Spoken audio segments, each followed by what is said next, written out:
네, YTN 뉴스라이더 첫 번째 소식입니다. 전국 전공의들이 병원을 떠난 지 일주일에 접어들면서 의료 공백이 더 커지고 있습니다. 이번 주가 고비가 될 것으로 보이는데 조금 전부터 서울대 의대 교수들이 전공의와 의대생들을 만나고 있습니다. 취재기자 연결해서 자세한 내용 알아보겠습니다. 신지원 기자. 네, 서울대 의과대학에 나와 있습니다. 네, 전공의뿐 아니라 교수들까지 집단 행동을 검토하고 있는데 오늘 어떤 내용이 논의되고 있습니까? 네, 조금 전 서울대 의대 교수 비상대책위원회는 병원과 학교 현장을 떠난 전공의와 의대생들을 만났습니다. 의대 정원 2,000명 확대에 반대하는 전공의들과 정부 간 중재에 나서기 위해서입니다. 현재 회의실에 많은 사람들이 참석하지는 못한 상황인데요. 교수들은 개별 회의 일정으로 참석하지 못한 경우가 많고 전공의들은 업무 개시 명령이 내려진 가운데 신중한 입장을 전했습니다. 정진행 서울대 의대 비상대책위원장은 지난 23일 박민수 보건복지부 제2차관을 만났는데요. 오늘 회의에 들어서기 전 정부가 전공의들에 대한 압박을 멈춰달라고 말했습니다. 직접 들어보시겠습니다. 우리나라의 자유민주주의가 후퇴하고 있습니다. 예. 직장에 사표를 냈다고 구속하겠다, 법정 최고형을 구형하겠다, 군대에 징집하겠다라는 것은 우리나라 민주주의를 지금 50년 전으로 후퇴하는 발언입니다. 정부는 빨리 그런 발언을 멈추어 주십시오. 우리 전공의들은 범죄자가 아닙니다. 정 교수는 정부와 의대 교수들이 협의체를 구성해서 4월 총선 이후 의대 증원을 논의하자고 제안했다고 밝혔는데요. 오늘 전공의들과의 만남에서 이런 내용을 비롯한 비대위 상황을 공유할 것으로 보입니다. 오늘 회의 결과에 따라 전공의들이 복귀를 설득할지 아니면 교수들도 함께 집단 행동에 나설지 갈래가 터질 것으로 보입니다. 현재 서울대 의대를 중심으로 대학병원 교수들은 겸직 해대를 통해 병원 진료에서 손 떼고 강의에만 집중하는 방안을 논의하고 있습니다. 전공의들이 파업 압박 수위를 높이면서 교수들도 병원을 떠날 가능성이 커진 겁니다. 현재 서울대병원은 올해 채용한 인턴 184명 가운데 80~90% 정도가 수련 계약을 맺지 않은 것으로 파악되는데요. 2주 안에는 현재 병원을 지키는 전임의 계약도 끝나기 때문에 다음 달쯤 의료 공백을 넘어 의료 마비가 올 거란 우려도 나옵니다. 그만큼 오늘 교수와 전공의들의 만남이 향후 집단 행동의 방향에 어떤 영향을 미칠지 관심이 쏠리고 있습니다. 네, 이번 주가 고비가 될 것으로 보이는데 지금 의료 공백이 얼마나 심각해지고 있습니까? 네, 이른바 빅5로 통하는 대형 종합병원들은 이미 수술의 절반 가까이를 취소를 하고 간신히 버티고 있는 상황입니다. 현재 세브란스 병원은 이미 수술의 50% 이상 축소를 했고 삼성 서울병원과 아산병원도 40에서 50%씩 일정을 조율하고 있습니다. 지금까지는 버티고 있지만 점차 의료진의 피로도가 쌓이면서 한계가 임박했다는 목소리도 나옵니다. 게다가 이번 달로 계약이 종료되는 전공의들이 대거 병원을 떠나고 새로 계약한 인턴들이 재계약을 포기할 것으로 전해져서 다음 달부터는 의료 공백이 더욱 커질 것이라는 우려가 나오고 있습니다. 정부는 의료 공백을 최소화하기 위해 공공병원 진료 시간을 확대하는 등 비상 진료 체계를 점검하고 있습니다. 지금까지 전국 주요 수련병원 94곳에서 사직서를 낸 전공의는 8,800여 명으로 집계됐는데요.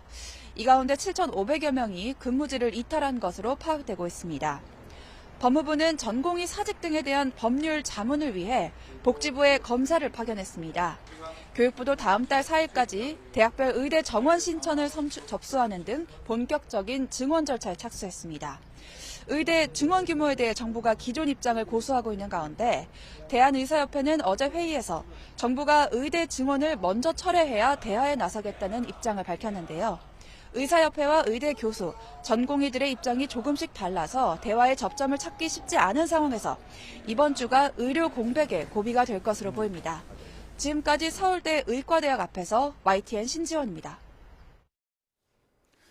대통령실이 그동안 소통과 문제 해결 의지가 부족했다는 의료계 주장을 조목조목 반박하며 환자의 목숨을 볼모로 삼지 말아달라고 거듭 호소했습니다. 의대 증원 규모 2,000명을 그대로 유지하겠다는 뜻엔 변함이 없다고도 강조했습니다. 강희경 기자가 보도합니다. 의료계 집단 행동이 이어지는 가운데 대통령실이 정부의 소통, 노력 부족을 지적하는 전국 의과대 교수협의회 성명을 정면으로 반박했습니다. 윤 대통령은 역대 어느 대통령보다도 의사들 의견에 귀를 기울여 왔고 정부도 각계 의견을 수렴한 뒤 지역 필수 의료 강화를 위한 종합적 개선 대책을 발표한 것이라고 강조했습니다. 이어 세계 어느 나라에서도 의대 증원을 두고 의사들이 환자 목숨을 볼모로 하는 극단적 행동은 보지 못했다며 환자의 곁을 지켜달라고 당부했습니다. 의료 공백이 발생하지 않을까 국민들의 우려가 제기되는 상황입니다. 의료인들은 국민의 건강과 생명을 지키기 위해 환자의 곁을 지켜주시기를 당부드립니다. 대통령실은 증원 규모 2,000명을 그대로 유지하겠다는 뜻도 거듭 밝혔습니다. 특히 교육부가 전국 의대에 증원 가능한 규모가 얼마인지 다음 달 4일까지 답변해달라는 공문을 보냈다며 교육 가능 인원을 최종적으로 확인하는 차원이라고 설명했습니다. 사실상 물러나지 않겠다는 뜻을 재확인한 겁니다. 2,000명 자체에 대해서 추계된 현재 인원은 계속 필요 인원으로 생각을 하고 있고요. 사태가 길어지는 가운데 대통령실과 정부는 의료 공백이 커지지 않도록 예의주시하고 있습니다. 한덕수 국무총리는 국군수도병원을 찾아 공공의료기관 비상진료 상황을 점검하며 군병원의 적극적 조치를 당부했습니다.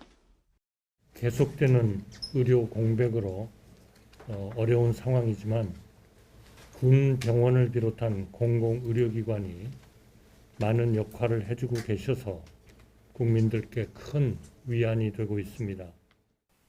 대통령실은 대화의 문은 언제든 열려 있다고 말했습니다. 하지만 정부가 양보할 수 없는 부분만 내걸며 조건부로 협상에 임하겠다는 건 사실상 대화하지 않겠다는 뜻이라고 보는 만큼 강대강 대치는 계속될 것으로 보입니다. YTN 강희경입니다.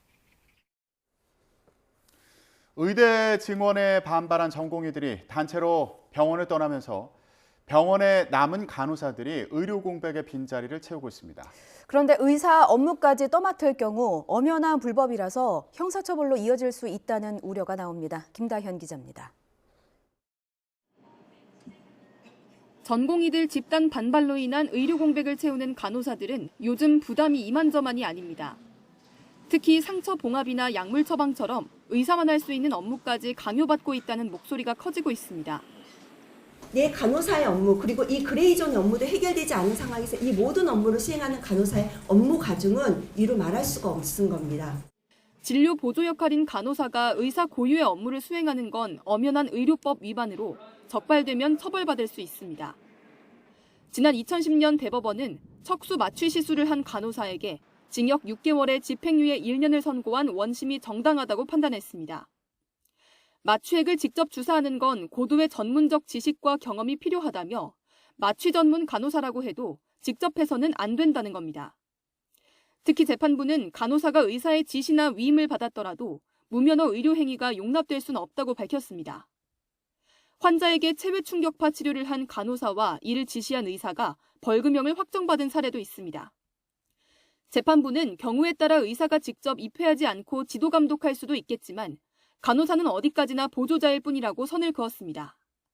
그러면서 간호사가 의사의 관여 없이 전반적인 의료 행위를 할지 말지 결정하는 건 무면허 의료 행위라고 판단했습니다.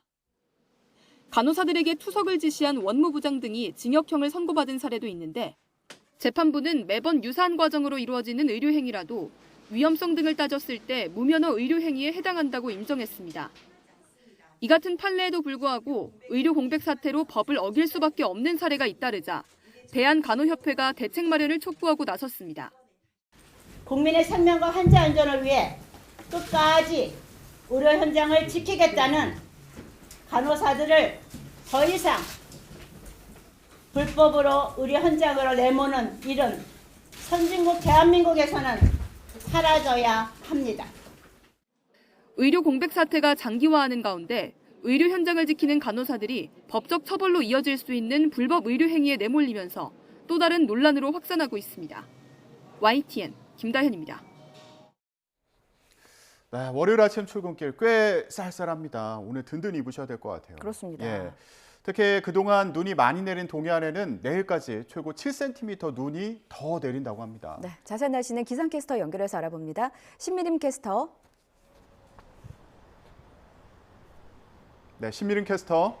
네, 상암동 야외 스튜디오에 나와 있습니다. 네, 기온이 다시 영하권으로 떨어졌다고요? 네, 월요일 아침 출근길 중부지방에는 반짝 영하권 추위가 찾아왔습니다.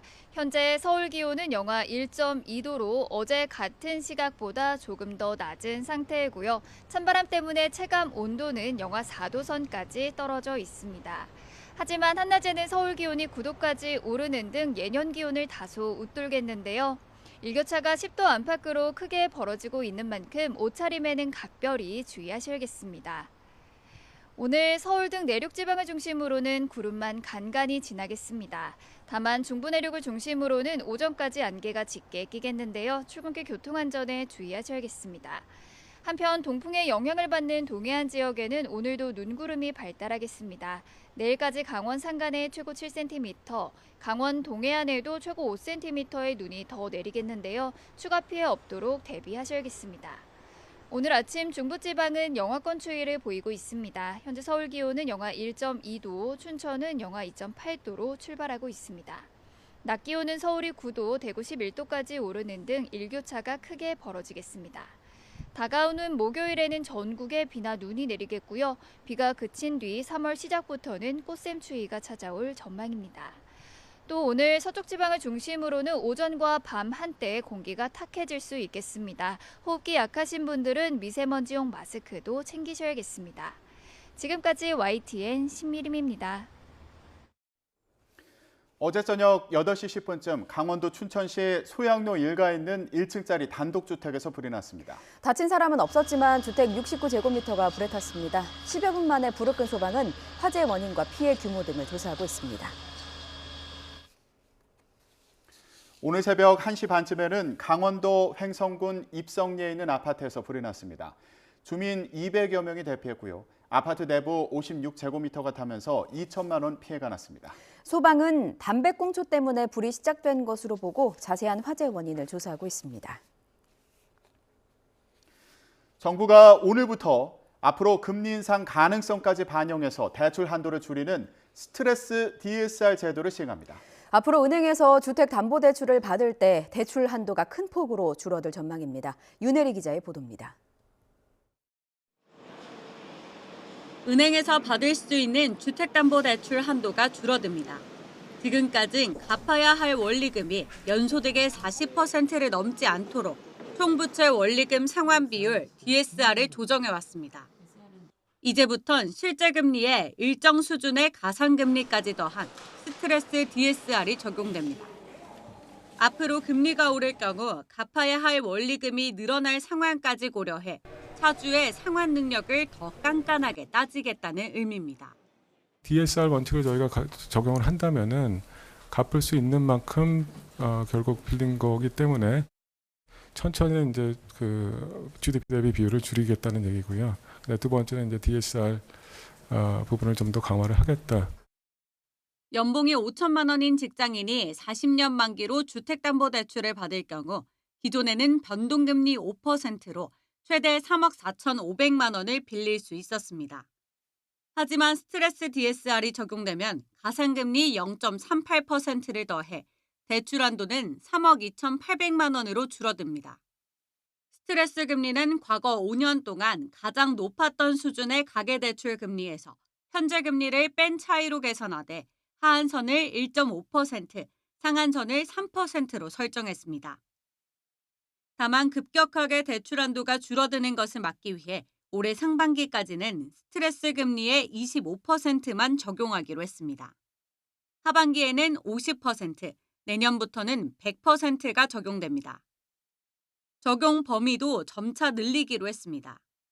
오는 6월부턴 은행권의 신용대출과 제2금융권의 주택담보대출에도 적용되고 하반기에는 모든 대출 상품으로 확대됩니다. 대출을 원하는 만큼 받지 못할 경우 스트레스 금리가 상대적으로 낮은 주기형이나 고정금리를 선택하는 차주들이 늘어날 것으로 보입니다. YTN 윤혜리입니다. 빚을 내서 집을 산 30대와 40대가 금리 인상 이후에 소비를 가장 많이 줄였다는 조사 결과가 나왔습니다. 한국은행 조사국은 금리 상승 소비 영향 점검 보고서를 통해 이같이 밝혔습니다. 보고서를 보면 금리 상승으로 손해를 보는 연령대별 계층 비중은 30대와 40대가 높았고 소득은 중상층, 소비는 상위층에 집중됐습니다. 이들은 대체로 주택 보유 비중과 수도권 거주 비중, 부채가 모두 높은 수준을 보였습니다.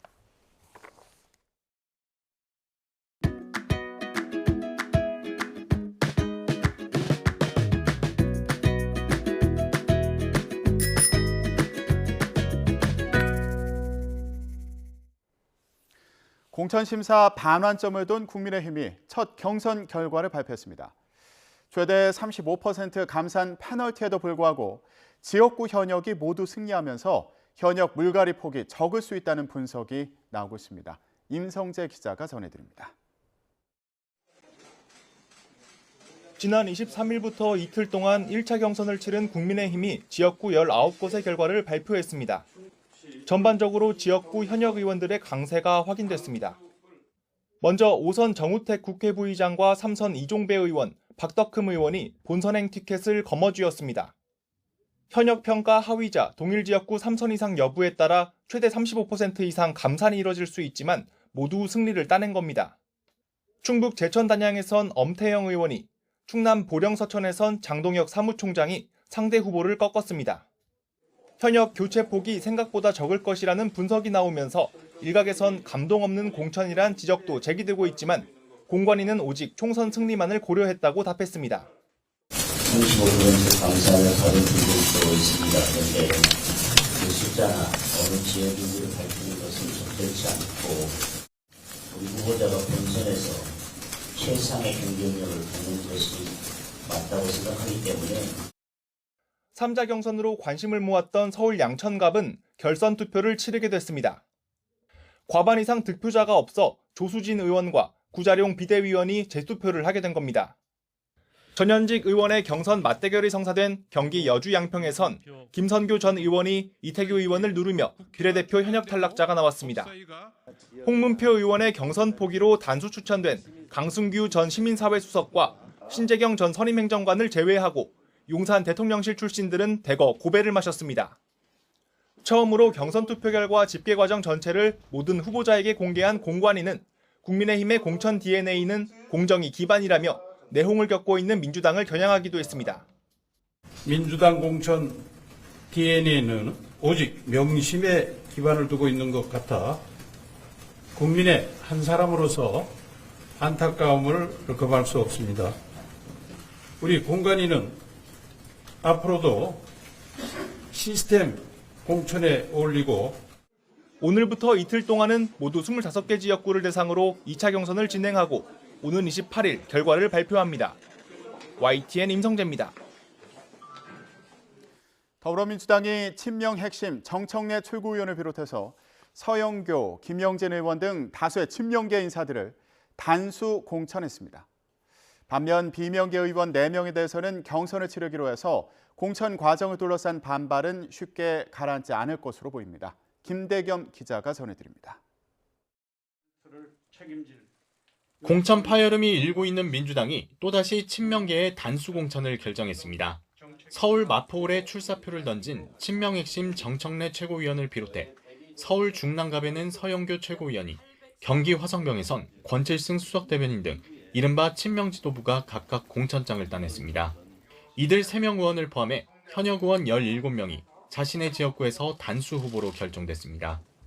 민주당 강세 지역인 수원에는 김승원, 백혜련, 김영진 의원이 기존 지역구에 재배치됐는데 김영진 의원 역시 당대표 정무조정실장으로 핵심 친명 주자 중 한 명입니다. 이 네 후보자들은 하나가 되어 경기도의 심장이자 수도권 승리의 교두보가 될 수원시 선거를 이끌 것입니다. 인하경계로 분류되긴 하지만 이재명 대표 지도부에서 정책위의장을 맡은 이계우 의원의 단수 공천을 놓고도 이런저런 말이 나왔습니다. 민주당 핵심 지지 기반인 호남 지역은 경선이 원칙이기 때문입니다. 심사총점의 약 30% 이렇게 났을 경우에는 단수로 선정할 수 있습니다. 그래서 이계호 의원은 이런 조건을 충족한다고 생각되어서 반면 비명계 의원들의 심사 결과는 친명계 인사들과는 확연히 엇갈렸습니다. 현역평가 하위 20% 명단에 포함된 대전 대덕 박영순 의원은 박정현 최고위원과 광주 서구갑 송갑석 의원은 조인철 전 광주광역시 경제문화부시장과의 경선이 확정됐습니다. 친문계 도종환 의원은 청주 흥덕에서 친명계 원외인사 이현희 민주연구원 부원장과 경기 고양정 이용 의원은 김영환 전 경기도의원과의 맞대결을 펼치게 됐습니다. 민주당은 최근 계파 갈등을 의식한 듯 거듭 시스템 공천을 강조했습니다. 당원과 주민, 동료 의원 등 아래로부터의 평가가 주로 작동하고 지도부의 입김이 끼어들 틈이 거의 없습니다. 이르면 오늘부터 추가 전략공천 지역 발표를 앞둔 민주당은 더 큰 태풍을 맞닥뜨릴 가능성도 남겨두고 있습니다. 친문 핵심 임종석 전 대통령 비서실장과 추미애 전 법무부 장관 등에 대한 공천 여부가 민주당 내용의 최대 분수령이 될 것으로 보입니다. YTN 김대겸입니다.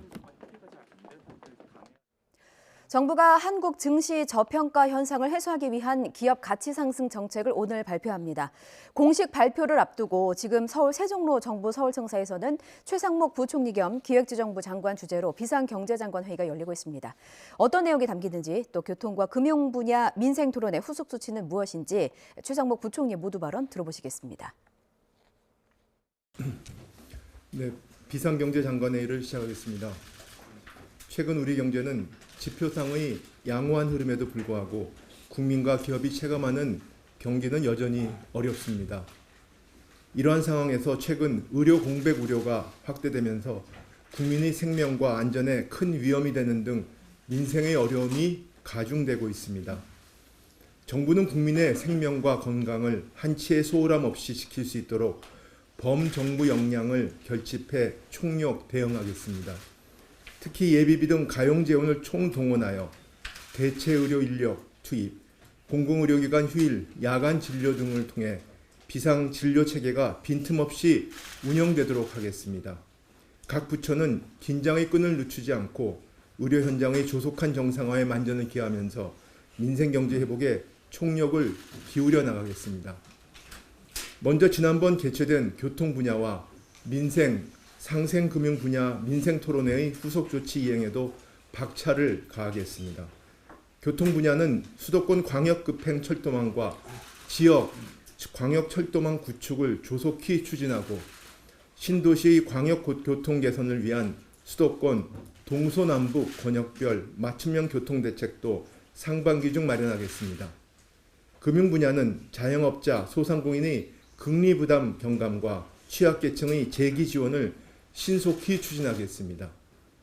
은행권에 이어 비은행권도 3월 29일부터 이자 환급을 진행하고 은행권의 임대료 등 지원도 4월부터 차질 없이 집행하겠습니다.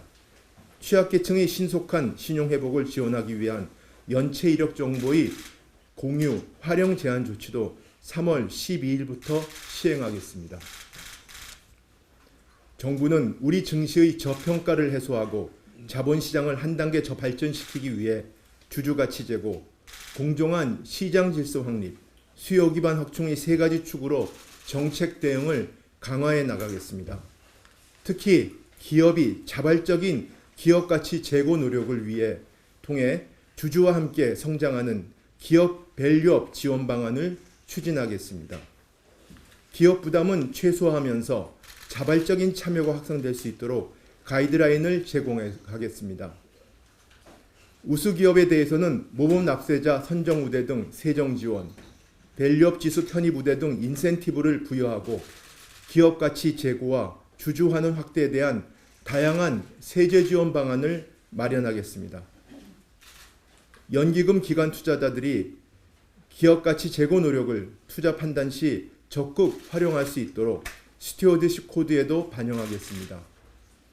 밸류업 지원 방안은 오늘 발표로 완성되는 것이 아니라 우리 자본시장을 한 단계 업그레이드하기 위한 첫 단추입니다. 앞으로 기업과 투자자 등과 충분히 소통하며 코리아 디스카운트라는 단어가 없어질 때까지 구체적인 내용을 지속적, 단계적으로 발전시켜 나가겠습니다.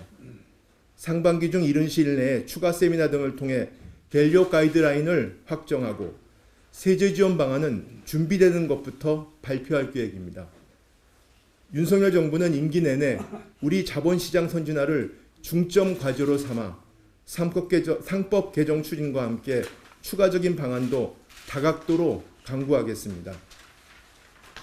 다음은 혁신적 조달 기업에 대해 전 부처가 협업하여 종합적인 패키지 지원 체계를 구축하겠습니다. 008로 개척이 보다 용이하도록 혁신 제품의 신청과 지정 관련 정보를 혁신 장터를 통해 통합 제공하고 혁신 제품 시범 구매 사업도 조달청에서 통합적으로 운영하겠습니다. 우수 조달 기업의 해외 진출도 중점 지원하겠습니다. 해외 조달 시장 진입을 위한 인증 마케팅 비용 등을 지원하는 조달 바우처를 올해부터 새로 지원하고 해외 수요가 수출로 이어지도록 관계부처가 전 단계를 패키지 지원하겠습니다. 녹색산업 분야에서는 2027년까지 그린 스타트업 1000개 육성을 목표로 지원을 강화하겠습니다. 2차 전지 순환 이용성 향상 기술 등 10개 기술을 글로벌 선도 녹색 기술로 선정하여 R&D 등을 집중 지원하겠습니다. 지역산업과 공천 결과에 문제를 제기하며 더불어민주당을 탈당한 이수진 의원. 이재명 대표 지지자와 나눈 분노의 답장이 공개됐습니다. 이 대표 지지자가 공개한 내용인데요. 연일 이 대표를 비판하는 이 의원에게 이성 찾고 힘내라. 그리고 이 대표를 너무 미워하지 말라는 문자를 보내자, 자, 너네 대표님이 나를 패대기 쳤는데 대표한테 당한 사람은 전혀 안 보이냐고 답했다는 겁니다. 이 의원은 자신의 SNS를 통해 현재 상황과 관련한 입장을 밝히기도 했는데요. 이 대표 지지자들이 막말 문자를 보낸다며 이러니 이 대표 주변 사람들이 극단 선택을 했구나 이런 생각이 든다면서 이들에 대한 법적 대응을 예고했습니다. 이런 가운데 서울 도봉갑에 전략 공천된 안귀령 상근 부대변인의 과거 발언도 도마에 올랐습니다. 무슨 얘기가 있었는지 들어보시죠. 외모 이상형, 이재명 대 문재인. 하나, 둘, 셋. 이재명. 이재명 대 조국. 하나, 둘, 셋. 이재명. 이재명 대 차은우. 하나, 둘, 셋. 이재명. 이건 아니. 네, 서울 도봉갑은 92년 유인태 전 국회 사무총장이 당선된 뒤 96년 김근태 전 의원이 3선, 부인인 인재근 의원이 2012년부터 3선을 지낸 곳입니다. 민주화 운동과 노동 운동을 해온 인사들이 줄곧 당선된 민주당의 전통적인 강세 지역인데요. 이런 지역에 청년 신인 정치인이 전략 공천되자 공천 기준을 두고 반발이 나온 가운데 과거 발언을 두고도 공천 물갈이 기준이 이런 충성 시민 거냐는 지적이 나온 겁니다. 민주당이 공천을 둘러싸고 시끌시끌한 가운데 지도부는 어제 자정 가까운 시간까지 비공개 회의를 열고 현 상황에 대해 논의했는데요. 이재명 대표는 시스템 공천을 하고 있다며 문제 없다는 입장을 거듭 밝혔습니다. 들어보시죠. 공천 상황 둘러싸고 현재 내용이 많고 수책이 필요하다는 의견이 많은데 이거에 대해서는 어떻게 생각하세요? 김영계에게 불이익 주는 거 아니냐는 그런 의견도 나오고 있는데 여기에 대해서 좀 어떻게 바라보시는지? 민주당의 공천은 1년 전에 확정한 특별당규회에서 시스템 공천을 하고 있습니다. 각종 위원회에서 합리적인 판단을 하고 있는데 물론 낙천되신 분들이나 경선에 참여하지 못하는 분들은 매우 억울하실 텐데 위로 말씀드립니다. 그러나 불가피한 점들을 이해해 주시기 바랍니다.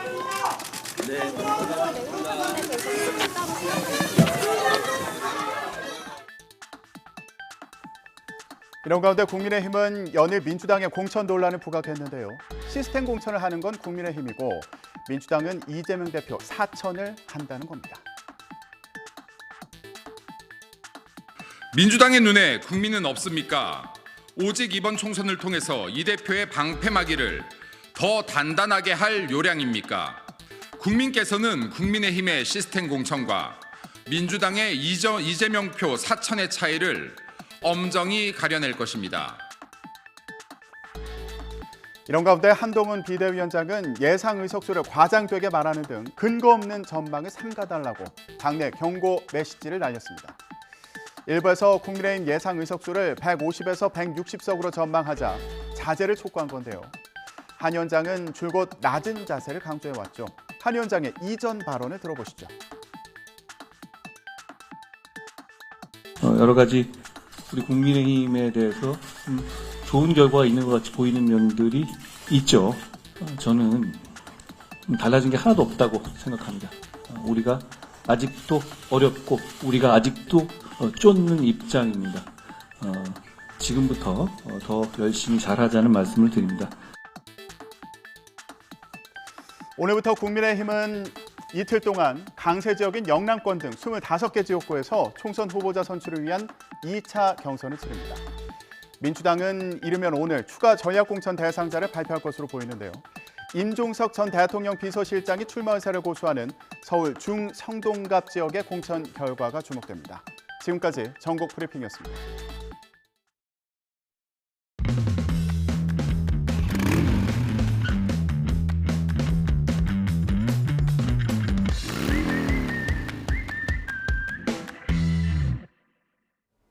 YTN 뉴스라이더와 함께하고 계십니다. 관광버스 안에 화물차 바퀴가 날아들었습니다. 합성처럼 보일 정도로 비현실적인 상황입니다. 맞은편에서 달리던 화물차에서 바퀴가 빠진 건데요. 이 바퀴 자체의 무게도 상당한데 여기에 가속도까지 붙어서 버스를 그냥 뚫어버렸습니다. 안타깝게도 운전자와 승객이 숨졌습니다. 버스 안에는 사진 동호회 회원들이 타고 있었는데 기분 좋게 떠났던 나들이 여행이 날벼락으로 끝나고 말았습니다. 도대체 차량 관리를 어떻게 했길래 달리던 차에서 바퀴가 통째로 빠진 걸까요? 경찰은 화물차 운전자를 상대로 조사하고 있습니다. 김철희 기자입니다. 산산조각난 버스 앞유리 안으로 사람만한 바퀴가 덩그러니 놓여 있습니다. 오후 4시 10분쯤 경기 안성 고속도로를 달리던 화물차에서 바퀴가 빠져 반대편 관광버스를 덮친 겁니다. 통째로 빠져서 떼굴 굴러서 안성나들목 그 차 합류되는데 거기서 이제 버스를 뚫고 들어가갖고 관광버스에는 37명이 타고 있었는데 바퀴에 맞은 60대 운전자와 승객이 숨졌습니다. 사진 동호 회원들로 경기도 안산에서 열린 모임에 참석한 뒤 광주광역시로 돌아가던 중이었습니다. 광주에 있는 사진 동호회 분들이고요. 안산에 오늘 뭐 사진 동호회 분 모임이 있었대요. 거기 참석했다가 최근 폭설이 내린 강원도 선자령입니다. 등산객들 옆으로 쌓인 눈을 좀 보세요. 이게 어른 허리춤만큼 찼습니다. 이렇게 눈 덮인 산에서 길을 잃었다면 궂은 날씨에도 눈보라라도 몰아친다면 이 길이 그대로 남아 있겠습니까? 쥐도 새도 모르게 금세 눈으로 덮여서 있던 길도 사라집니다. 그런데도 굳이 폭설 내린 절경 보겠다고 산을 찾는 분들이 많다고 하네요. 조난 신고도 잇따릅니다. 구조대도 사람인데 이게 웬 봉변입니까? 똥밭에서 굴러도 이승이 났다고 제 아무리 설경이 아름다워도 내 몸이 이승에 있을 때나 아름다운 법입니다. 눈이 많이 내린 날은 산에 오르지 말아 주시고요. 대신 YTN 보세요. 저희가 클로즈업 했다가 하늘에서도 봤다가 다양하게 여기저기 찍어서 생생하게 보여드립니다. 송세혁 기자입니다. 짙은 어둠 속 119 구조대원이 거친 숨을 몰아쉬며 기다시피 산비탈을 오릅니다. 허리까지 빠질 만큼 눈이 쌓여 있다 보니 온몸으로 눈을 다지며 길을 내는 겁니다. 오후 7시쯤 해발 1100m 강원도 선자령에서 등산객 11명이 길을 잃었다는 신고가 접수됐습니다. 119 구조대는 2시간 만에 이들을 모두 무사히 구조했습니다. 도저히 이게 삽으로 해서는 그 사람들을 만나러 가는 시간이 너무 오래 걸려가지고 기어서 가신 거예요. 걷기가 힘들어서. 앞서 지난 22일에도 폭설 속에 선자령을 등반하던 남녀 3명이 고립됐다가 119 구조대에 구조됐습니다. 선생님, 다치신 분 계세요? 없어요? 폭설시 산행은 다른 계절에 비해서 체력 소모가 좀 심하고 쌓인 눈으로 인해서 등산로가 잘 식별되지 않아서 불가피하게 산행을 해야 한다면 지정된 등산로를 이용하고 겨울철엔 해가 일찍 지는 만큼 여유 있게 산행 계획을 세우는 게 중요합니다. 모자와 장갑 등 방한용품을 준비하고 여분의 휴대전화 배터리를 챙기는 것도 필요합니다.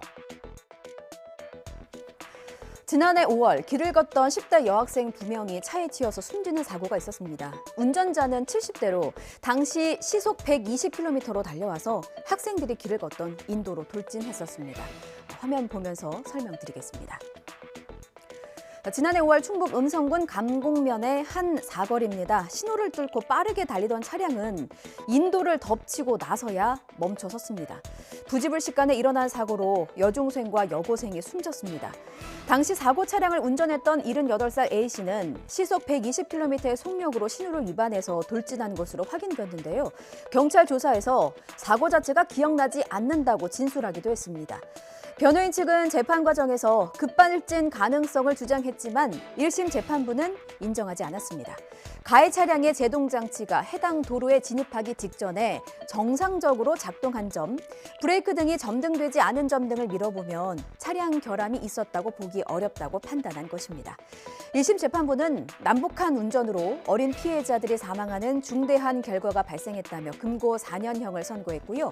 이후 피의자가 항소했지만 항소심도 원심과 같은 금고 4년을 선고했습니다. 금고는 노역을 하지 않고 교도소에 수감되는 형벌을 말합니다. 어떻게 해서든 손님 하나라도 더 끌어모으려는 자영업자들의 고민에 비수를 꽂는 사기 수법이 등장했습니다. 자동 판매기를 무료로 빌려주겠다는 솔깃한 제안. 매장에 커피 자판기만 설치해주면 할부 비용도 내주고 원두도 주겠다는 겁니다. 이거 말대로만 된다면야 손 안 대고 코 푸는 격이죠. 손님도 좋고 나도 부수입을 챙기니까요. 감언이설이 유독 달콤하더라니 업체는 대여 비용 준다더니 차일피일 미루다가 아예 연락을 끊어버렸습니다. YTN 취재진의 연락도 닿지 않았습니다. 그럼 남은 건 뭐다? 계약서에 남은 할부 비용이다. 자판기라도 설치됐으면 울면서 겨자 먹기지만 그래도 운영이라도 해보겠는데 아예 자판기도 안 오고 할부 비용만 빠져나가는 피해자도 있습니다. 최소 수십억 원의 피해가 발생한 것으로 보입니다. 윤웅성 기자가 취재했습니다. 키즈카페를 운영하는 유모 씨는 2년 전 한 자동 판매기 유통업체로부터 솔깃한 제안을 받았습니다. 커피 자판기를 가게에 설치하면 매달 나갈 대여료를 대신 내주는 것은 물론 원두 등 재료까지 무료로 공급해주겠다는 내용이었습니다. 판매 수익 대부분을 업체가 가져가는 조건이었지만 유 씨는 돈 한 푼 들이지 않고 부수입을 챙길 수 있겠다는 생각에 제안을 받아들였습니다. 다만 할부 계약은 유 씨가 렌탈사와 직접 맺는 방식이었습니다. 렌탈비를 페이백을 해주겠고 대신 관리는 사장님이 하시고 매출 쉐어 부분을 좀 적게 해서 그렇게 운영을 하시면 코로나 힘든 시기에 도움이 되겠다. 비슷한 조건으로 계약을 맺은 연모 씨 역시 손해가 막심합니다. 사정상 자판기를 도중에 반납해도 대여료는 계속 내주겠다던 유통업체 말만 믿었는데 약속이 지켜지지 않고 있는 겁니다. 근데 저한테 입금은 잘 됐어요, 몇 달간. 근데 그 입금되던 것도 이제 중단되고 저한테 캐피탈에서 청구되는 금액은 계속 청구는 되고 온다던 자판기는 오지도 않고 돈만 매달 빠져나가는 사례도 잇따랐습니다. 지난 1월에 설치를 계약을 해서 설치 날짜 잡아서 말씀드리겠다고 계속 미루다가 지금 1년까지 된 거예요. 이처럼 같은 업체에 비슷한 피해를 호소하는 자영업자는 70여 명. 취재진은 업체를 찾아갔지만 급하게 철수한 흔적만 남아 있었습니다. 피해자들은 해당 유통업체에 대해 사기 혐의로 집단 고소 준비에 나섰습니다.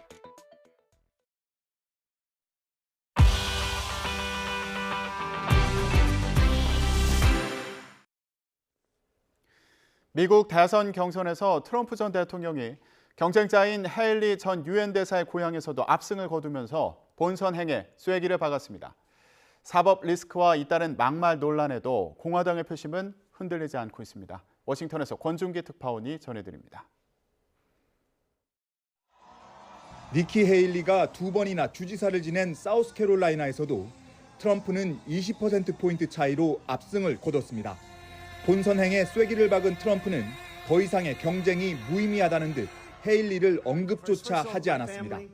And I just want to say that I have never seen the Republican Party so unified as it is right now.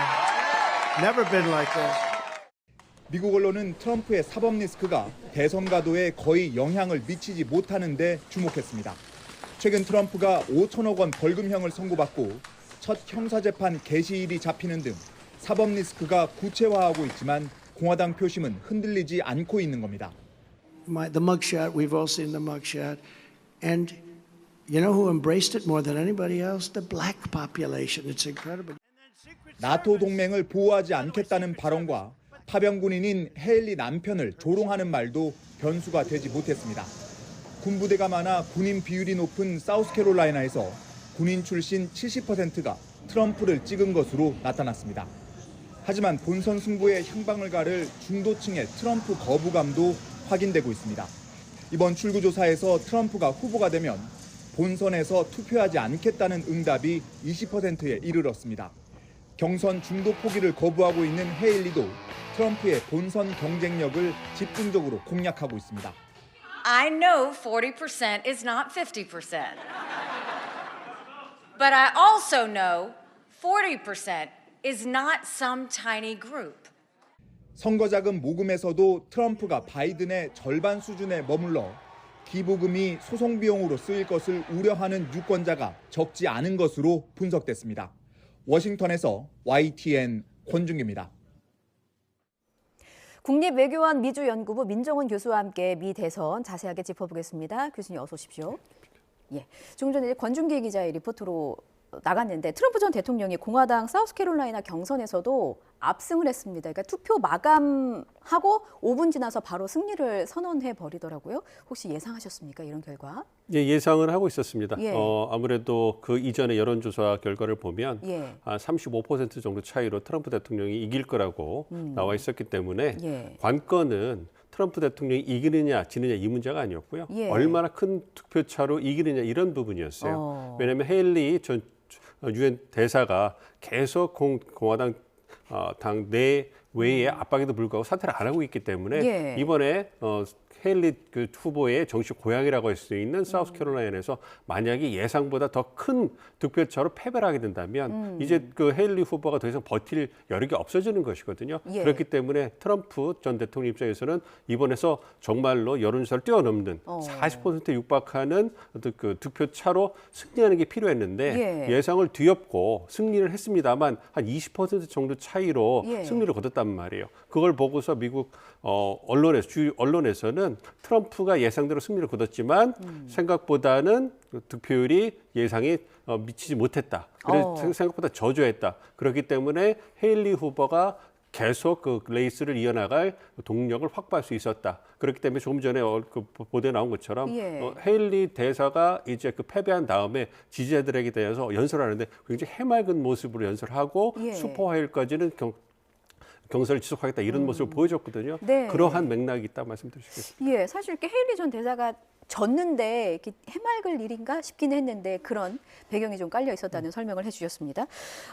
그런데 그 뭔가 이제 헤일리 대사에게는 약간의 이제 동아줄이라도 조금 더 생긴 거고 트럼프 전 대통령에게는 내가 좀 더 분발해야겠다라는 생각도 있었을 것 같습니다. 근데 공화당 자체 경선을 보면 5곳에서 연속으로 지금 승리를 하고 있잖아요. 그렇다면 사실상 대선으로 뭐 직행하는 거 아닌가라는 그 분석도 나오고 있긴 하던데요. 그렇습니다. 사실상의 그 트럼프 전 대통령이 승리할 것이다. 이 부분에 대해서는 의문의 여지가 없고요. 대부분 다 인정하는 분위기입니다.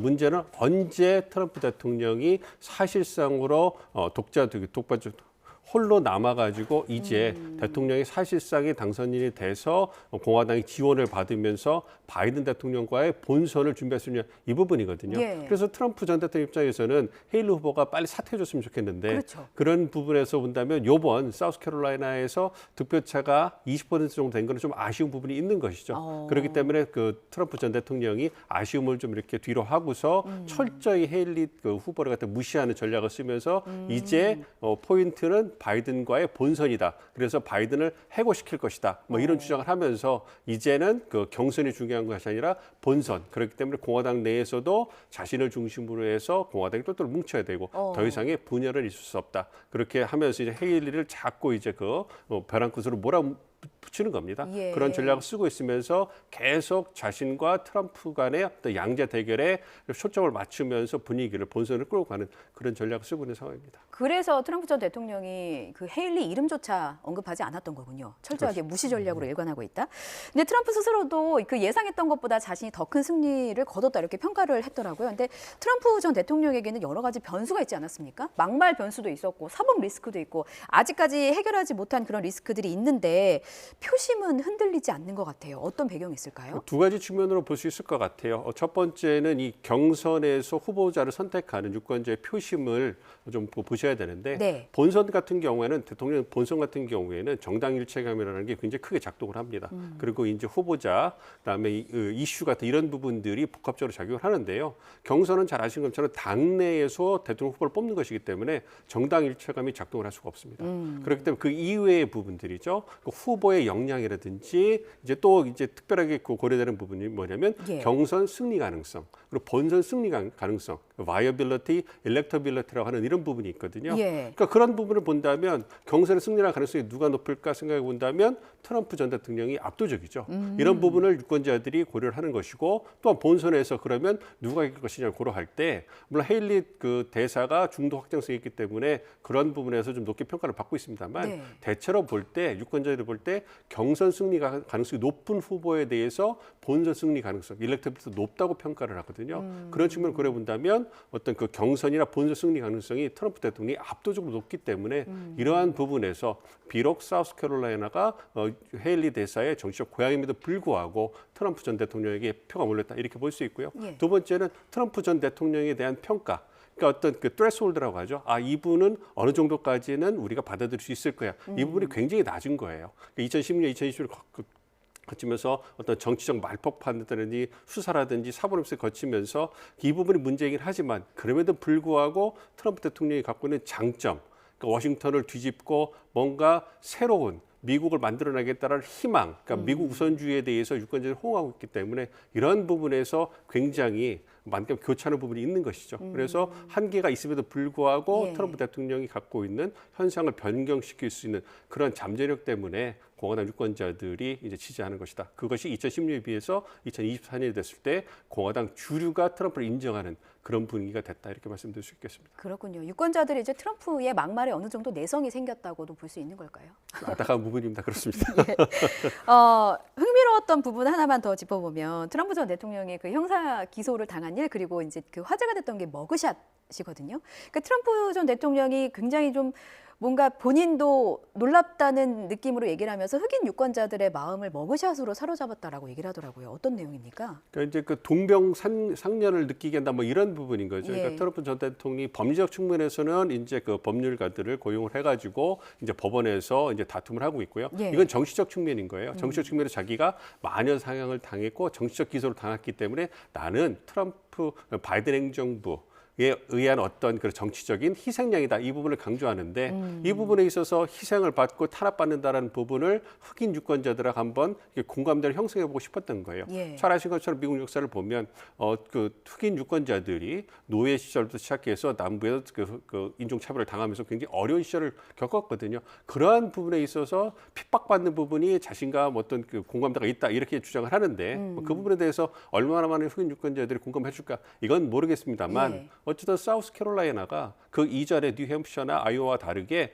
흑인 유권자들의 비중이 굉장히 높은 남부의 관문이에요. 그렇기 때문에 여기에서 사우스캐롤라이나가 1960년대 이후로 그 공화당표로 돌아섰거든요. 여기에서 그 민주당이 전통적이고 가장 강력한 그 지지 집단이 흑인이거든요. 여기에서 좀 갈라치기를 통해 가지고 이제 부유한 흑인들의 표라도 좀 가져올 수 있다면 자신을 유리할 수 있다. 그리고 흑인들을 동원해서 자신이 겪고 있는 정치 어려움을 뭔가 좀 이렇게 희화시키고 승화시키려 하는 그러한 정치적 움직임이다 이렇게 보고 있습니다. 교수님의 말씀 속에 니키 헤일리 전 대사가 왜 표심을 얻지 못했나를 이제 그 좀 유추할 수 있을 것 같기는 해요. 앞서 이제 유권자들은 본선에서의 경쟁력을 중요시한다고 말씀을 해주셨는데 그렇다면 반대로 니키 헤일리의 입장에서는 자신의 고향이기도 하고 정치적 텃밭인 사우스캐롤라이나에서도 표심을 얻지 못한 이유는 본선에서의 경쟁력을 잃었고 그런 흑인 유권자들의 표심을 좀 얻지 못했다라고 봐야 되는 겁니까? 그러니까 트럼프와 바이든의 두 분만 놓고 봤을 때 예. 또 중도층이라든지 무당파 이분들의 표심에 있어서는 헤일리 후보가 경쟁이 좀 있을 거예요. 예. 그렇지만 가장 중요한 표의 그 밑바탕이 되는 공화당 표심에 있어서는 트럼프 전 대통령이 압도적으로 앞서고 있다라는 거죠. 그러한 압도적인 어떤 그 장악력을 바탕으로 해가지고 이제는 중도까지 그 확장하려고 하는 게 트럼프 전 대통령의 목표고요. 사실 헤일리 전 대사의 그 어떤 고민이 여기 있는 겁니다. 중도 확장성 아니면 본선 경쟁력은 트럼프 전 대통령에 비해서 좀 가능성이 있어 보이는데 예. 가장 중요한 공화당 표심을 확보하지 못하고 있기 때문에 여기에서 이제 한계를 보이는 것이고 그렇기 때문에 사우스캐롤라이나에서도 질 수밖에 없었던 부분인 거거든요. 예. 그래서 사우스캐롤라이나에서 그 어떤 레이스 경선 어떤 선거 유세를 할 때도 헤일리가 어떤 그 압도적인 표차를 지고 있음에도 불구하고 공화당의 분열을 조장한 건 아니냐 이러한 트럼프 캠프 쪽의 주장 때문에 사실 그 언론 기사를 보면 어떤 주요 도시에서 사우스캐롤라이나 주요 도시에서 선거 유세를 못했다라는 거예요. 그래서 그 지방을 돌면서 계속 선거 유세를 할 수밖에 없었던 그런 한계를 보여주고 있는 것이거든요. 그러한 측면에서 경선은 다시 말씀드리지만 이거는 당내 대통령 후보를 뽑는 거기 때문에 공화당 내의 표심을 누가 더 많이 가져오느냐 이 부분이 굉장히 중요한 겁니다. 여기에 더해서 본선 확정력을 얼마나 확보할 수 있느냐. 그래서 본선의 승리를 얼마나 할 수 있느냐. 이 부분이 중요한 것인데 헤일리 후보는 본선 확정력은 있을지 모르겠지만 예. 가장 중요한 공화당 표심을 얻는 데 실패했기 때문에 한계를 보이는 것이다 이렇게 말씀드립니다. 예. 그 본선 경쟁력에 대해서 제가 잘못 이해한 부분이 있었는데 확실하게 설명을 해주셨습니다.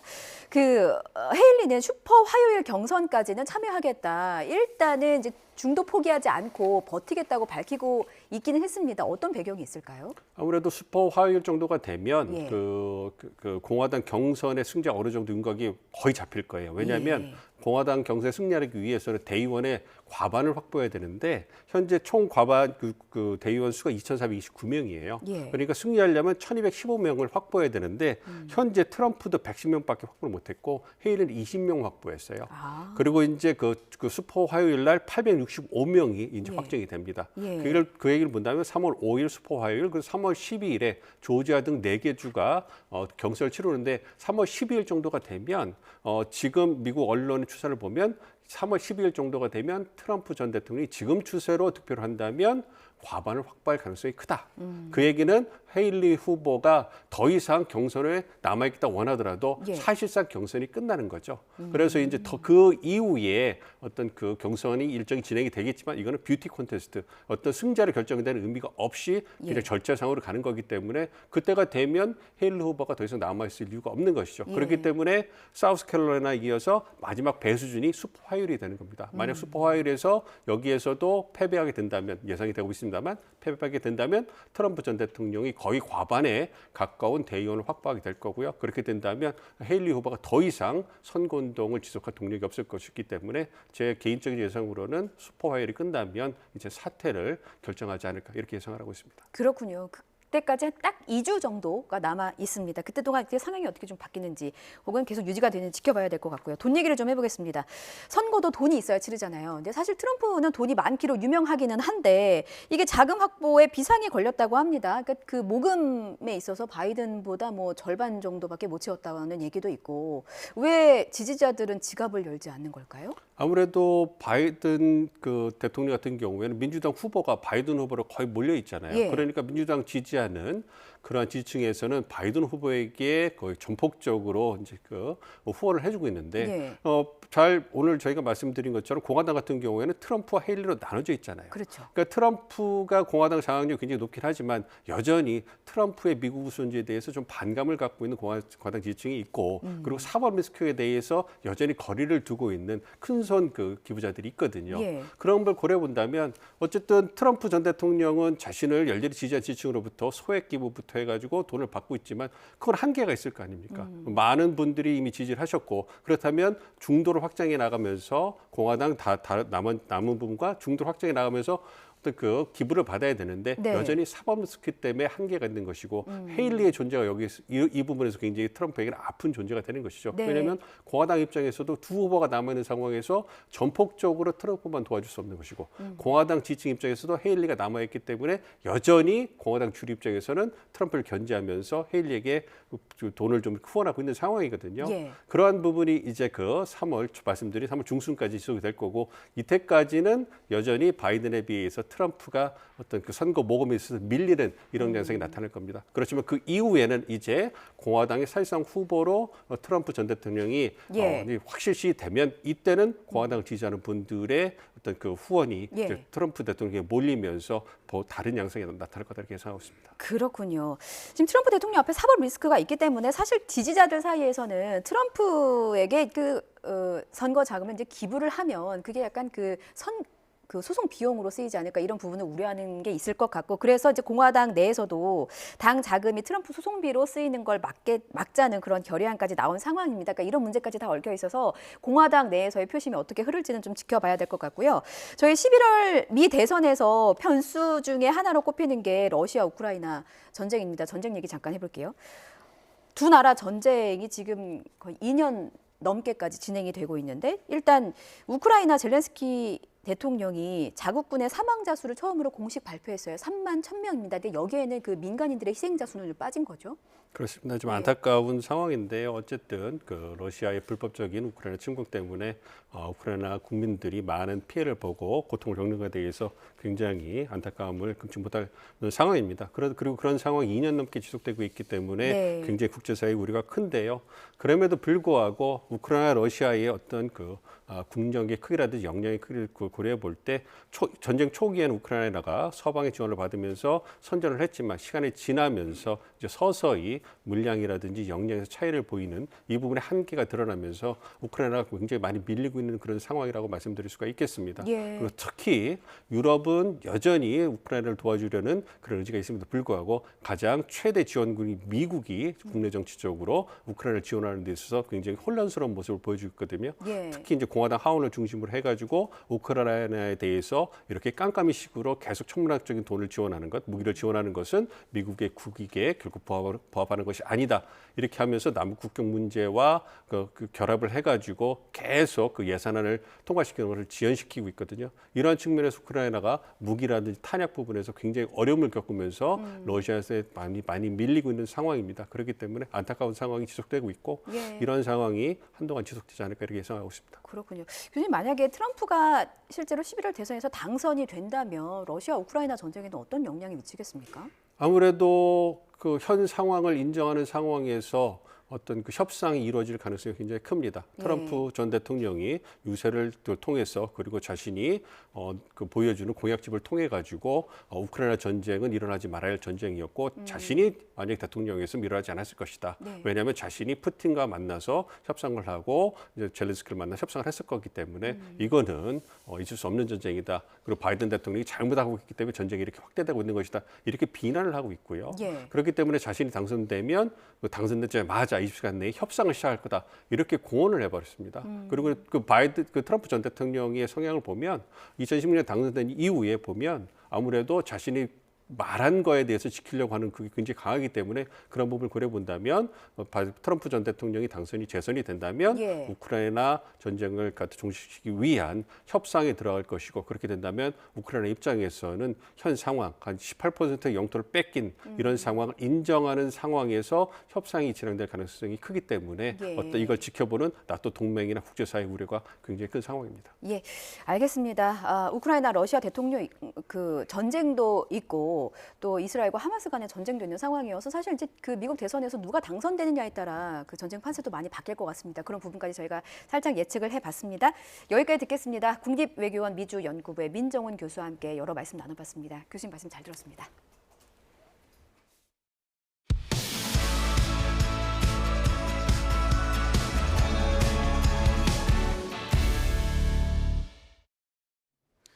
주요 대형 병원 전공의들의 근무 이탈로 인한 의료 공백이 길어지면서 현장에서 혼란이 계속되고 있습니다. 중앙재난안전대책본부는 12개 부처와 함께 비상진료체계 운영 상황을 점검하고 대응 계획을 논의했습니다. 임혜진 기자가 전해드립니다. 충남 서산에서 아침 일찍 올라온 70대 환자는 허무하게 발길을 돌려야 했습니다. 얼마 전 담도암 수술을 받은 뒤 꽂은 배관에 문제가 생겨 급하게 병원을 찾았는데 맡아줄 의사가 없었기 때문입니다. 이 배관을 오늘 삽입을 해야 되는데 새로 갈아야 되는데 지금 선생님들이 안 계시니까 이걸 못 하고 있죠. 못 하고 오늘 갔다가 내일 또 와야 돼요. 서산에서 올라오면서도 의사가 없어가지고 이거 오늘 못 하면은 이거 맥혀가지고 어떻게 하나 열이 나면 어떡하나. 동네 의원에 입원해 있던 60대 환자는 갑자기 통증이 심해져 응급실에 왔지만 대기 시간이 길어 한참을 끙끙 앓아야 했습니다.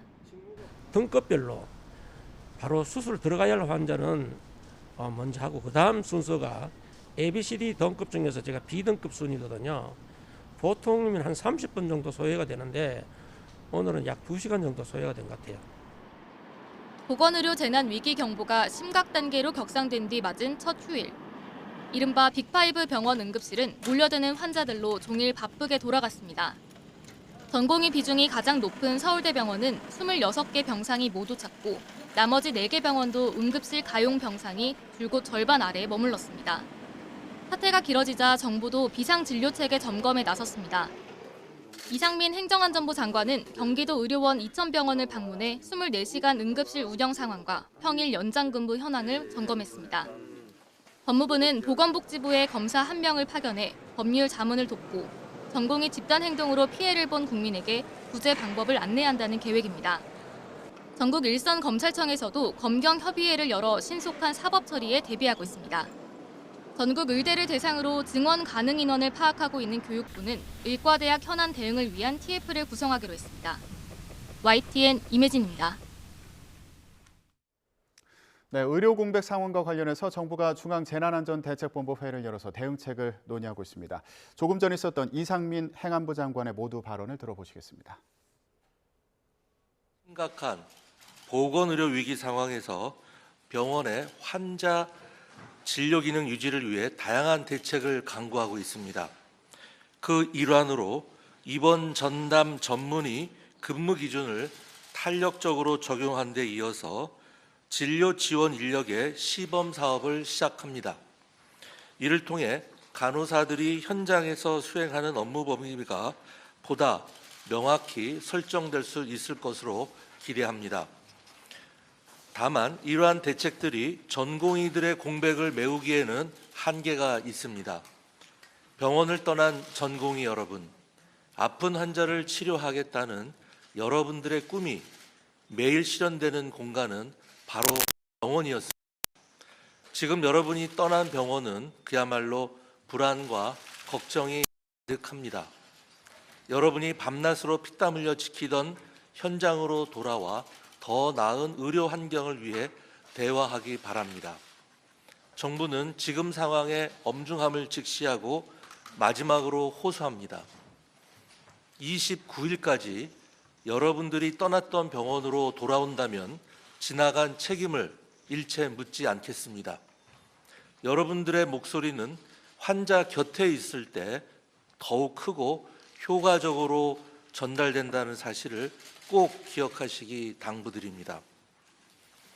4대 필수 의료 패키지는 여러분들에게 더 나은 의료 환경과 여건을 만들어주고 위기에 처한 지역 의료와 필수 의료를 살리기 위한 것입니다. 더 나은 대한민국 의료체계의 미래를 위해 젊은 의사 여러분께서 바른 판단과 선택을 해 주실 거라 믿습니다. 지금 보건의료 재난위기 상황에서 자칫 위험할 수 있었던 상황을 넘기고 있는 것은 힘든 가운데서도 환자 곁을 지키고 계신 의사와 의료 관계자 여러분들의 헌신과 노고 덕분입니다. 지난주 금요일 대한종합병원협의회에서는 전문의 중심 지역 종합병원이 공백 없는 의료 지킴이 역할을 수행하겠다라는 내용의 발표를 해주셨습니다. 주변에 알리지 않고 조용히 응급실로 출근한 전공의가 응급 환자를 도왔다는 언론 기사도 보았습니다. 의료 현장의 최일선에서 국민의 건강과 생명을 지켜주고 계신 모든 의료진 여러분께 감사의 말씀을 드립니다. 또한 의료 인력 확충을 포함한 4대 필수 의료 패키지를 추진하는 데 있어 무엇보다 국민 여러분의 지지가 큰 추진 동력이 되고 있습니다. 정부는 국민 여러분의 생명과 건강을 최우선에 두고 의료 현장의 혼란을 최소화하는 데 혼신의 노력을 다하겠습니다.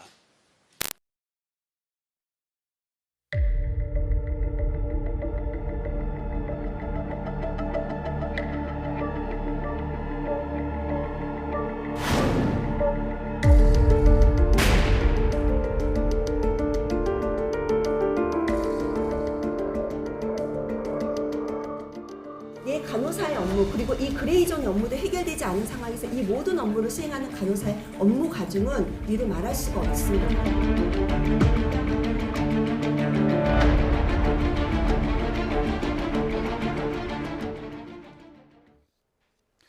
정부의 의대 정원 확대에 반발한 전공의들의 사직과 병원 이탈이 이어진 지 이제 일주일째 접어들었습니다. 지금 여러 병원에서는 이 공백을 간호사들이 채우고 있는데요. 업무 과중뿐 아니라 불법 진료에 떠밀리는 사례가 늘고 있어서 문제가 되고 있습니다. 관련 내용 대한간호협회 타경란 회장과 함께 얘기 나눠보겠습니다. 안녕하십니까? 안녕하세요. 네, 오늘 뉴스에서도 뵀습니다. 네. 예, 소개 먼저 좀 간단히 부탁드립니다. 네, 안녕하세요. 저는 대한간호협회 회장직을 맡고 있는 타경란입니다. 저는 한양대학교 간호대학에서 30년 후학들을 양성하고 간호 교육에 있어서의 모든 경험을 가지고 그러니까 후배 간호사들을 위한 어떠한 일을 좀 하고 싶어서 대한간호협회에 이사와 감사 그다음에 부회장을 이어서 지금 현장으로 일하고 있습니다. 네. 조금 전에 이상민 행안부 장관의 모두 발언도 들어보셨는데 전공의들에게 29일까지 돌아오면 책임을 묻지 않겠다 이런 메시지를 내놨습니다. 그 정도로 지금 의료 현장이 굉장히 어렵다 이런 얘기들을 많이 하는데 실제로 현장을 보셨을 때 어떤 상황인가요?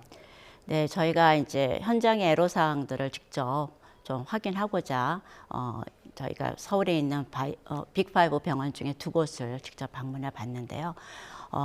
역시 그 의사 부족으로 인해서 가지게 된 업무의 과중뿐만 아니라 현장의 간호사들이 업무를 수행하는 데 있어서 법적인 안전망이 없다는 것 때문에 굉장히 불안하고 그 부분에 있어서 업무를 제대로 할 수 없는 그런 굉장히 난처함에 처해 있다는 것을 확인할 수 있었습니다.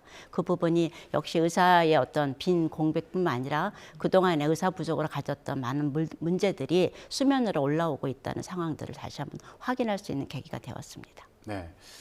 금요일에 긴급 기자회견이었잖아요. 네. 예. 그때 강조했던 게 지금 말씀하신 불법 진료에 대한 얘기도 있었고 그리고 업무 과중과 관련한 얘기도 있었습니다. 일단 업무량이 상당히 많아진 상황인 거죠? 간호사들이 해야 되는 업무량이. 일단 진료의 공백에 있어서의 환자들의 어떤 상황이나 요구나 환자에 대한 처치나 이런 부분들이 사실은 환자 옆에 있는 간호사들은 그거를 지원하거나 지체할 수 없는 상황이지 않습니까?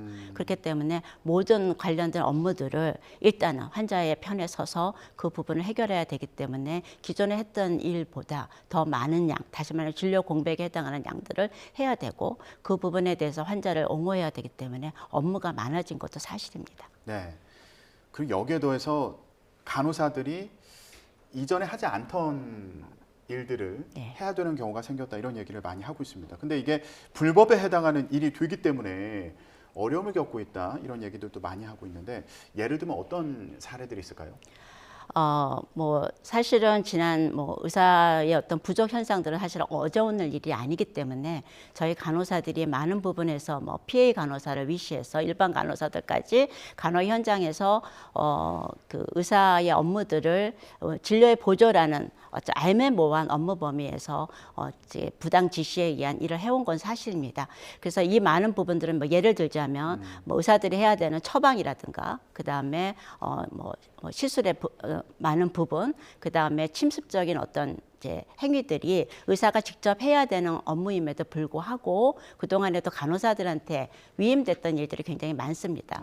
그래서 이 부분들은 실제적으로 간호사들에게 2020년 8월 전공의 그 파업 때도 이 부분을 환자의 어떤 그런 그 옹호 차원에서 환자들을 위해서 할 수밖에 없었지만 그리고 어떻게 보면 진료의 공백을 메우기 할 수밖에 없었지만 그 당시에도 불법이라고 저희가 고발을 받은 사례들이 있습니다. 그러니까 지금 현재 그 상황들은 여전히 진행되고 있는 것뿐만 아니라 예. 저희가 작년 5월부터 이제 어떻게 보면 불법 진료 신고센터를 운영하고 있습니다. 대한간호협회에서. 그래서 저희가 한 1만 6천 건 정도의 신고 사례가 있는데요. 그 사례들이 지금 현재까지 이루어지고 있는 많은 일들에 더해져서 더 많은 업무들이 간호사들한테 지금 전가되고 있기 때문에 이 부분이 불법적인 면에서 의료법 체계 안에서는 이제 불법으로 몰릴 수 있는 여지가 충분히 있다고 볼 수 있습니다. 예. 법적으로 의사가 해야 되는 일이고 간호사가 해야 되는 일이 아니라 의사들이 해야 되는 일인데 네. 그런 진료와 관련된 지시들이 이전에도 있었지만 네. 지금 상황에서 의료진들 이제 공백 사태가 생기면서 더 많은 경우에 이런 불법 진료 행위에 내몰리는 경우가 있다는 말씀이시죠? 맞습니다. 네. 예. 그 부분들이 더 증가되고 있고 어떻게 보면 이제는 전공의들이 빠져나간 자리에 전공의들이 했던 업무들을 고스란히 간호사들이 하게 되니까 전공의도 수련이지만 의사지 않습니까? 예. 그러니까 의사의 업무를 저희가 환자의 생명과 안전을 위해서 저희가 그거를 강구할 수 없지 않습니까? 근데 하긴 해야 되는데 간호사들로서는 이거 자체가 예. 업무적인 면에서 간호의 고유의 업무가 아니기 때문에 불안하고 그다음에 어떤 안전망도 마련해 주지 않은 정부에 저희가 굉장히 불안함을 호소할 수밖에 없습니다. 예. 현장 이제 방문해 보셨으니까 직접 간호사분들과 대화를 나눠 보셨을 텐데 이런 상황과 관련해서 뭐라고들 하고 계신가요? 일단은 빨리 법적 안전망을 마련해 달라. 그래야 우리는 환자를 위해서 업무를 할 수가 있겠고 그다음에 이 부분에 대해서 우리들이 좀 더 적극적으로 환자 간호를 할 수 있다. 그 부분에 대해서 강조를 했고요. 일단은 지금 현 상황에서는 간호사들이 최선을 다하고 있지만 이게 장기화되는 경우에는 어떻게 보면 간호사들에게 더 이제 불법적인 면에 대한 것들이 더 확대될 수 있는 여지가 있기 때문에 네. 예, 그 부분에 대해서 많은 우려를 하고 있는 상황이었고요. 실제적으로 간호사들은 환자들을 위해서 좀 더 간호를 하려고 굉장히 많은 노력을 하고 있는 것들을 엿볼 수 있었습니다. 네. 현장에 있는 간호사들 같은 경우에는 이게 환자들이 진료를 못 보는 그런 상황이 생기면 또 안 되니까 네. 법적으로 이제 할 수 있는 그런 진료 행위가 아니더라도 해야만 하는 그런 상황이 생길 수 있는 네. 예, 그런 상황이군요. 고민이 많겠어요, 그러면 현장에서. 네, 그렇죠. 간호사들은 환자의 그 이제 가장 최전선에서 환자와 이제 어떻게 보면 환자를 케어하고 있는 그 현상에서는 환자가 갖고 있는 어떤 고통이라든가 아니면 어떤 일어날 수 있는 문제라든가 또 어떤 부분에서 해결이 돼야 되는 부분들을 방치하고 있다는 거에 대해서는 굉장히 윤리적인 고뇌를 받을 수밖에 없습니다. 하지만 그럼에도 불구하고 간호사들은 어떤 식으로든 방법을 찾아서 하고 싶다는 거죠. 앞서서 말씀해 주신 것처럼 2020년도에도 비슷한 상황이 있었는데 이후에 간호사들이 전공의들에게 고발당한 그런 경우가 있었다고요? 네, 맞습니다. 그 당시에도 전공의들이 빠진 그 공백을 간호사들은 어쨌든 환자를 위해서 대체했습니다. 그럼에도 불구하고 그 당시에 여러 건의 고발을 통해서 저희가 그 부분에 대한 좀 더 법적 민감성들이 많이 강화되어 있는 상황이고요.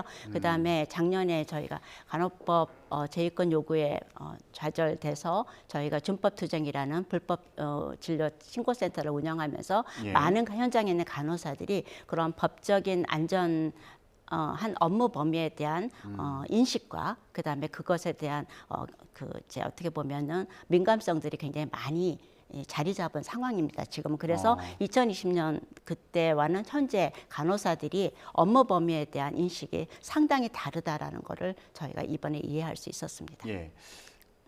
국내 빅5 병원의 간호사분들이 모여서 대응책을 논의한 것으로 알고 있습니다. 어떤 내용을 논의하셨나요? 1차적으로는 저희가 전공의가 먼저 이제 빠져나간 소위 빅5 병원 간호부사장님들과 같이 대책을 계속적으로 논의를 해오고 있고요. 저희가 TF를 구성해서. 근데 그쪽에서 가장 먼저 저희들이 2월 16일에 저희가 그런 협의체를 만들었는데 그 부분에서 요구됐던 게 법적 안전망을 빨리 마련해 주지 않으면 현장에서 간호사들이 업무를 수행할 수 없다라는 요구를 했습니다. PA 간호사 얘기를 요즘에 또 많이 하더라고요. 네. 그러니까 진료 보조 간호사라고는 알고 있는데 네. 어떤 역할을 하는 분들인가요? 간호사입니다.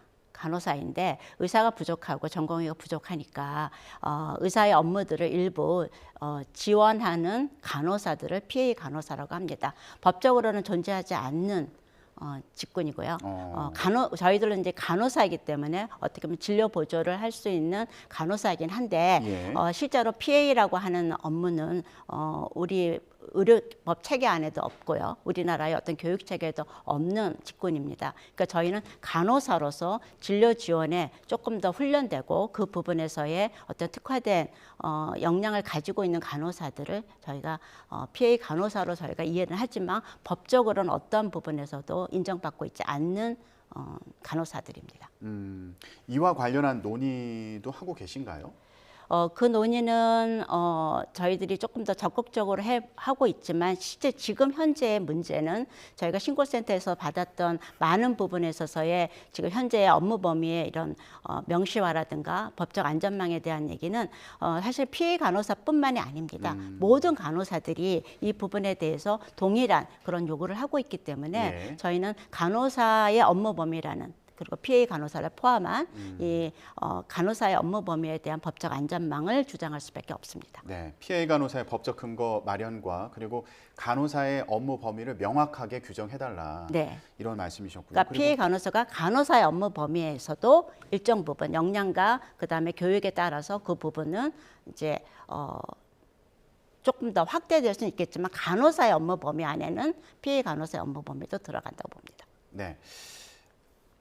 얼마 전에 정부와도 지금 상황과 관련해서 논의를 하신 것으로 알고 있습니다. 예, 어떤 얘기가 오갔습니까? 저희가 2월 16일 날부터 저희 이제 어떻게 보면 협의체를 마련하고 저희들의 요구들을 저희가 취합하고 그다음에 많은 의견들을 모아서 정부에게 요구를 하고 있습니다. 그래서 이제 뭐 최근까지 저희가 그 부분에 대해서는 이제 종합적인 의견을 전달하고 있는데요.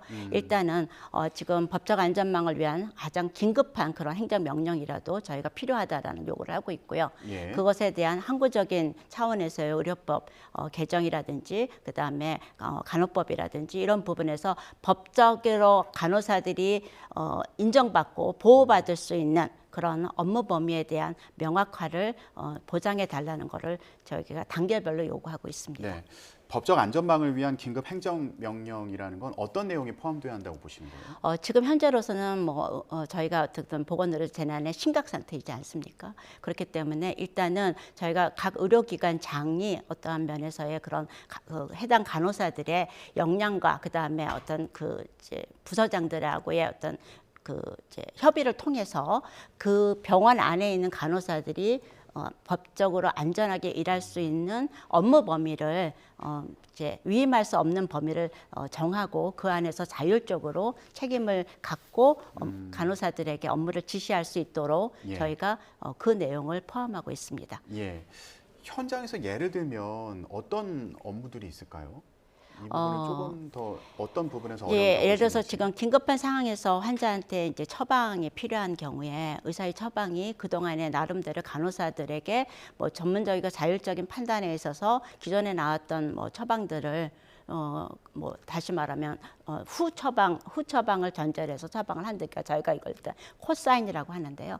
그런 부분들이라든가 이런 좀 업무적인 면에서 조금 절차나 그런 좀 적법성을 가질 수 있는 부분들을 조금 개선해 주는 것을 요구하고 있습니다. 지금과 같은 상황에서는 다른 사례들도 또 많을 것 같아서 여쭤본 거였는데. 저희는 그렇지만 이제 위임될 수 있는 업무 범위는 그 병원에 있는 간호사들의 교육 정도라든가 훈련 정도라든가 숙련성에 따라 다르고요. 그다음에 그 진료과마다 그 부분이 다 다릅니다. 그래서 일단은 교육과 역량과 그 이제 어떻게 보면 훈련의 정도에 따라서 각 병원이 좀 더 그 간호사들에게 위임할 수 있는 범위들을 정하는 것이 좀 더 합리적이고 그다음에 좀 더 안전하다고 저희는 환자 안전적인 측면에서 굉장히 중요하다고 생각하고 있습니다. 예. 지난해 간호사들도 간호법 제정을 요구하면서 목소리를 내지 않았습니까? 네. 그런데 이번 전공의 집단 움직임에 대해서는 좀 답답하다 이런 입장이신 것 같아요. 네. 저희가 간호법은 사실은 초고령화 사회에 의료 자원으로서의 간호사의 역할을 좀 더 확대하고 그 부분에서 좀 더 본연의 업무를 하고자 하는데요. 지금 의사 부족 현상은 저희들로 하여금 이러한 많은 부분에 있어서의 장애가 되고 있고 또 걸림돌이 되고 있고 또 간호사의 고유의 업무를 하는 데 있어서 많은 부분을 저희가 제약받고 있습니다. 그래서 이 부분에 대해서 저희가 간호법을 제정하면서 저희들이 그런 요구들을 했는데 그 당시에 뭐 저희들에게 뭐 집회를 하거나 이런 부분에 대해서 저희는 현장을 떠난 적이 한 번도 없어요. 간호사들은 그럼에도 불구하고 어떤 시위나 집회에 관계된 거에 대해서 이제 부정적인 얘기를 했는데 지금 전공의들이나 의사들은 현장을 떠나는 국민의 생명과 안전을 저버리는 이런 행위들을 정말 이전에도 2020년에도 있고 2020년에도 2000년도에도 그렇고 이렇게 아주 자주 이런 일을 한다는 것 자체가 저희 간호사로서 특히 의료인의 한 사람으로서 저희들이 이해할 수 없고 조금 납득하기 어려운 상황입니다. 예.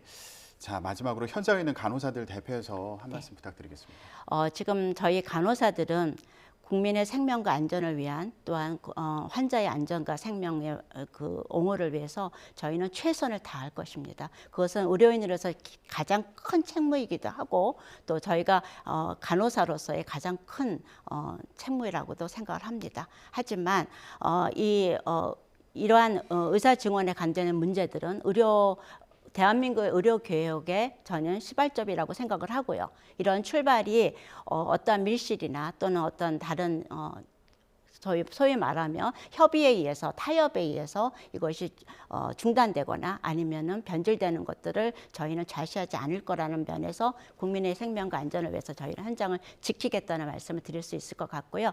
언제나 의료인은 현장을 떠나서는 안 된다라는 거를 간호사뿐만 아니라 의사들에게도 저희는 당부하고 싶습니다. 네, 알겠습니다. 오늘 말씀은 여기까지 듣도록 하겠습니다. 대한간호협회 타경란 회장이었습니다. 고맙습니다. 감사합니다.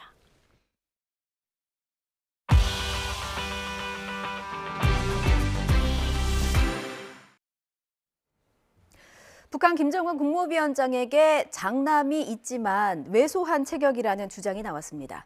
일각에서는 김 위원장에게 아들이 있더라도 김주의 후계자설에는 이상이 없을 거라는 관측도 나옵니다. 보도에 최두희 기자입니다.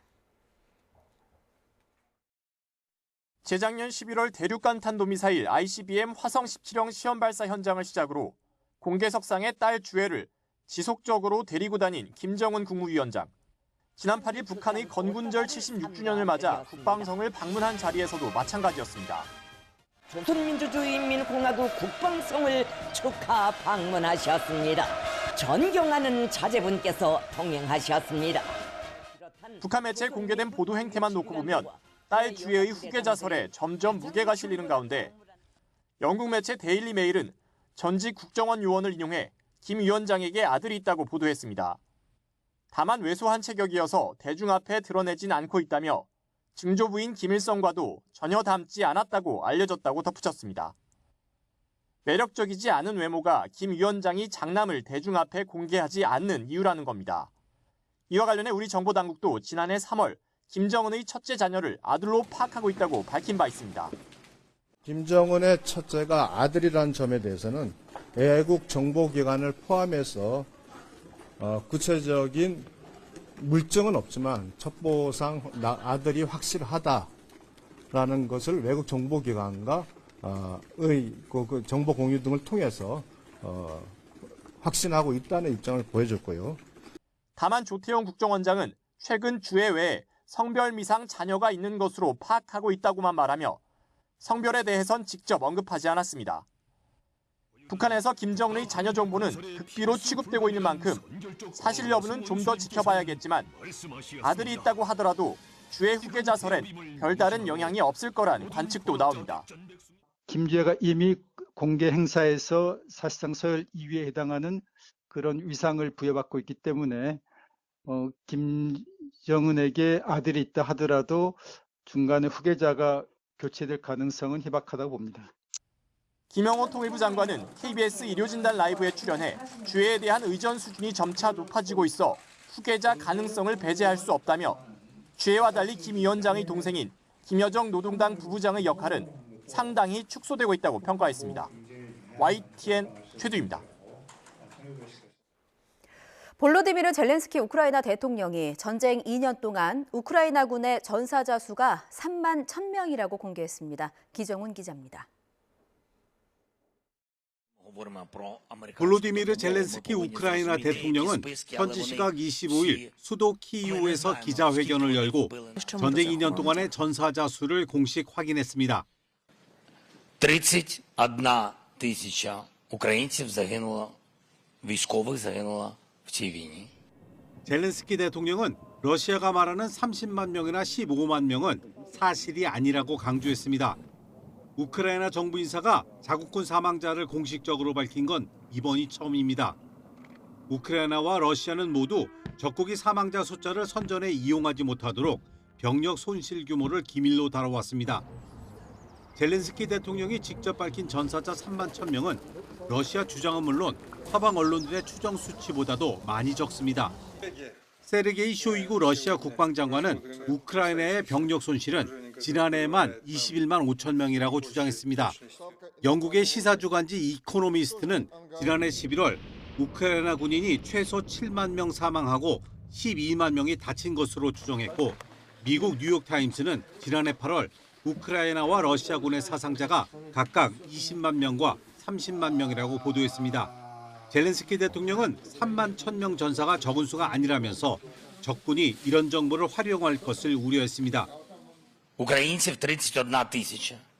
І для нас це дуже боляче. Я не скажу, скільки поранених, тому що Росія буде знати, скільки людей пішло з поля бою. Просто не скажу про це.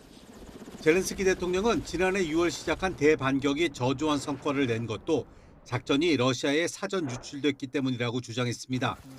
또 전쟁의 승패와 더 많은 사상자가 발생할지는 서방의 지원에 달려 있다면서 미 의회에 우크라이나 추가 지원 예산안 처리를 촉구했습니다. YTN 기정훈입니다. 오늘 아침은 어제보다 볼에 닿는 공기가 더 차가운데요. 오늘 서울의 아침 기온은 영하 1.2도로 어제 아침보다 조금 더 낮게 출발했고 찬바람 때문에 체감 온도는 영하 4도 선에 머물렀습니다. 하지만 한낮에는 서울 기온이 9도까지 오르는 등 일교차가 10도 안팎으로 크게 벌어질 것으로 보이니까요. 옷차림에는 각별히 주의하셔야겠습니다. 오늘은 서울 등 내륙 지방을 중심으로 구름만 간간히 지나겠습니다. 하지만 중부 내륙에는 오전까지 안개가 짙게 끼겠는데요. 교통안전에 주의하셔야겠습니다. 한편 동풍의 영향을 받는 동해안 지역에는 오늘도 눈구름이 발달하겠습니다. 대설주의보가 발효 중인 강원 산간에는 내일까지 최고 7cm, 강원 동해안에도 최고 5cm의 눈이 더 내리겠습니다. 추가 피해 없도록 철저히 대비하셔야겠습니다. 쌀쌀했던 아침을 뒤로하고 한낮에는 기온이 크게 오르겠는데요. 오늘 서울의 한낮 기온 9도, 대구는 11도로 예년 수준을 보이겠습니다. 다가오는 목요일에는 전국에 비나 눈이 내리겠고 비가 그친 뒤 3월 시작부터는 꽃샘추위가 찾아올 전망입니다. 또 오늘 서쪽 지방을 중심으로는 오전과 밤 한때 공기가 탁해질 것으로 보이니까요. 호흡기 약하신 분들은 나오실 때 미세먼지용 마스크도 챙기셔야겠습니다. 지금까지 YTN 신미림입니다. 오늘 뉴스라던 여기서 마치겠습니다. 내일 뵙겠습니다. 고맙습니다.